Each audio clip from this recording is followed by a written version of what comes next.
Any word on Manuel Mata? Will he be spending the weekend in jail? We suspect so. I spoke briefly with his lawyer. She's represented him in the past, and she was going to go try to get some clarification on that. Rebecca, I'm just curious what you thought They about. do believe that he was one of the protesters, because you heard the judge say that in open court, and that is why he was being sworn in. And then when he refused to be sworn in, the judge revoked his bond. What does being a protester have anything to do with testifying in this punishment phase? Well, yes, exactly. And I believe that they were going to say that he was one of the protesters that was out there shouting at the Dean family. Again, if he's not going to be called, what does it have to do with it? It's like retaliation. And, I mean, two wrongs do not make a right here. And it is interesting. A lawyer I know just sent me the 3903, which is official oppression.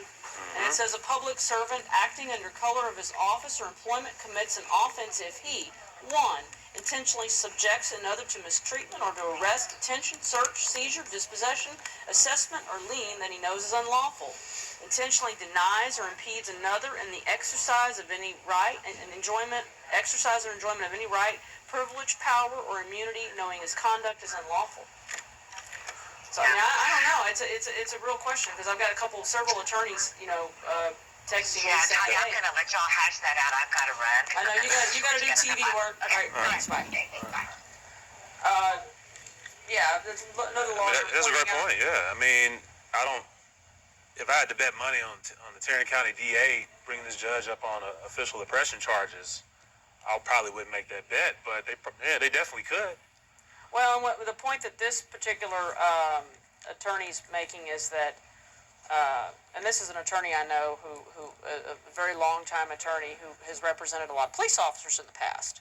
So he's very up on the law. I mean, and so I've. Well, all attorneys are up on the law. Oh, I know, but you know what I mean.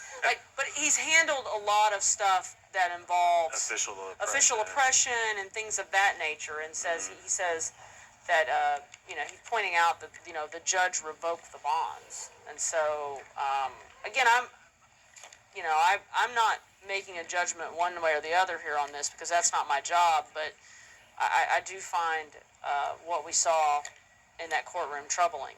Well, yeah, we're not here to make opinions, but he definitely opened himself up to that type of scrutiny. Yeah.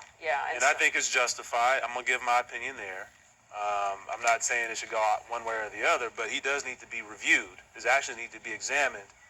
And we have statutes, under the criminal code that directly address this issue specifically. Right. And I mean, he can't, he didn't just do that in a vacuum. Right? Well, and they didn't, and okay, so we had Mr.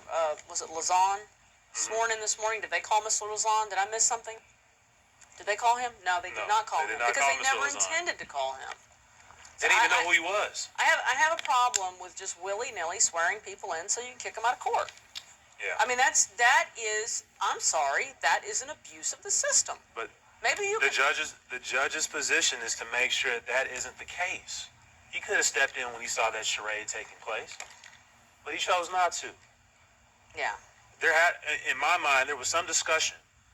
There was some discussion that was had before the cameras were turned on and the jury was impaneled today. There was some discussion that this was going to go down.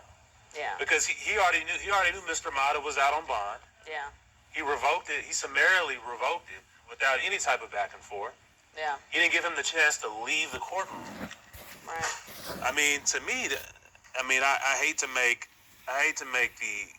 the opinion that this was some level of collusion here, but there had to be a discussion about Mr. Mata being in this courtroom, and the judge already had his mind made up that he was going to do this to him if there was some type of pushback from him. Well, and Mr. Mata is some kind of, like I said, he's an activist and who does a lot of stuff. So I got more clarification on Mr. Mata. So he's a court watcher.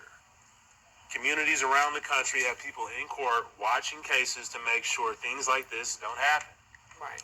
He wasn't out shouting slurs at this family. He was there filming it. Mm-hmm. But he was incorrectly pointed out as someone that was harassing this family, and he wasn't.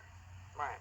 And now he's in the back of a courthouse with handcuffs on, going to spend the rest of the weekend in jail. A week before Christmas. And, Somebody you, said, and his bond was revoked, so that effectively he's not going to get a new bond. oh yeah, I mean it's not a minor thing to revoke somebody's bond. And somebody's asking me if he was out on bond in Judge Gallagher's court or in another court. And I don't know the answer to that, folks. That would require a bit more research. But yeah, it's really kind of a really crazy thing. So just to recap where we are,